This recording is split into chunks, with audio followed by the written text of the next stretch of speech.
There is a sense of a providential journey in the African American experience, from the beginning of the cotton gin as a method of expanding slavery and creating havoc in black life through the separation of families, through this incessant labor, which seems to be able to go on in perpetuity.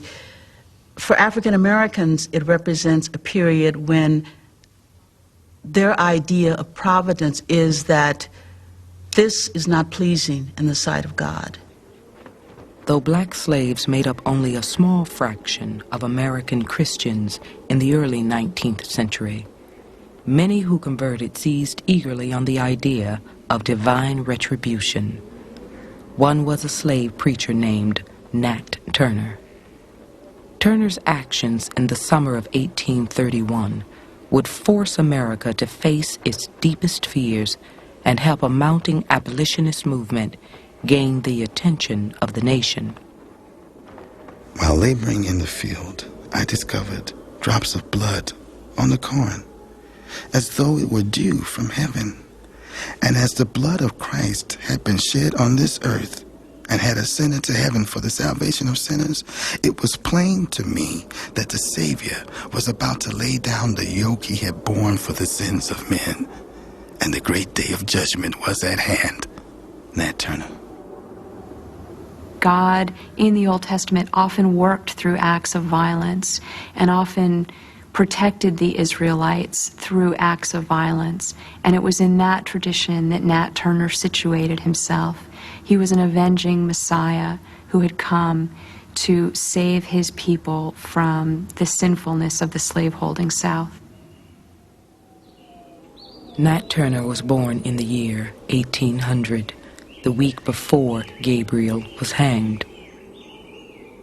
In 1825, Turner voluntarily returned to bondage after successfully making his escape. The Spirit had appeared to him, he said, and told him to return to his earthly master. But in 1828, the Spirit appeared to him again.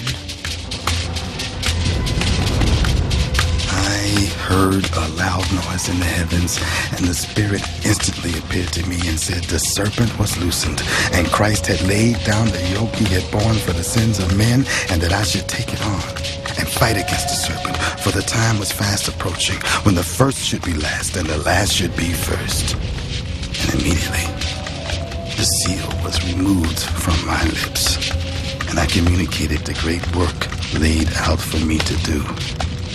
Nat Turner.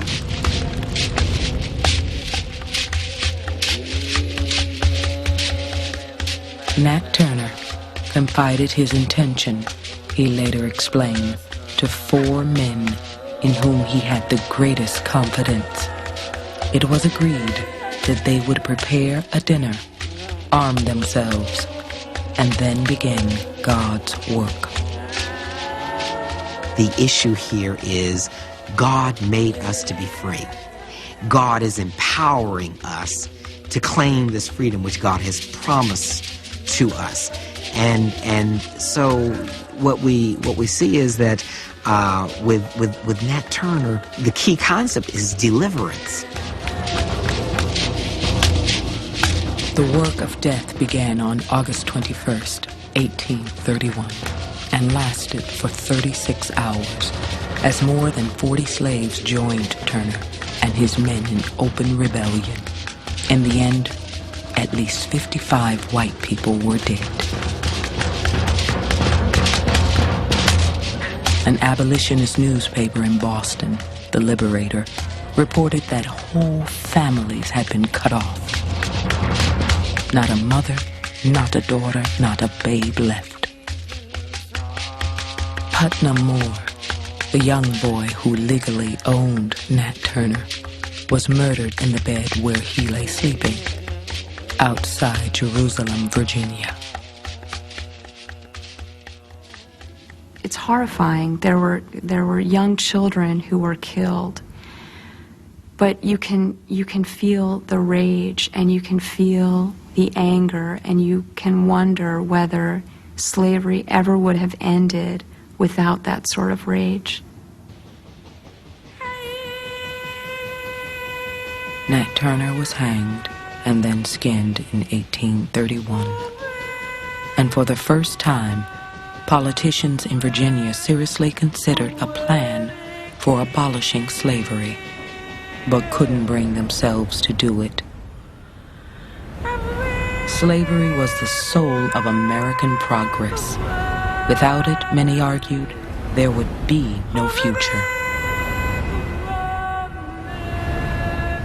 But to the growing abolitionist movement, Turner's rebellion was the beginning of the end.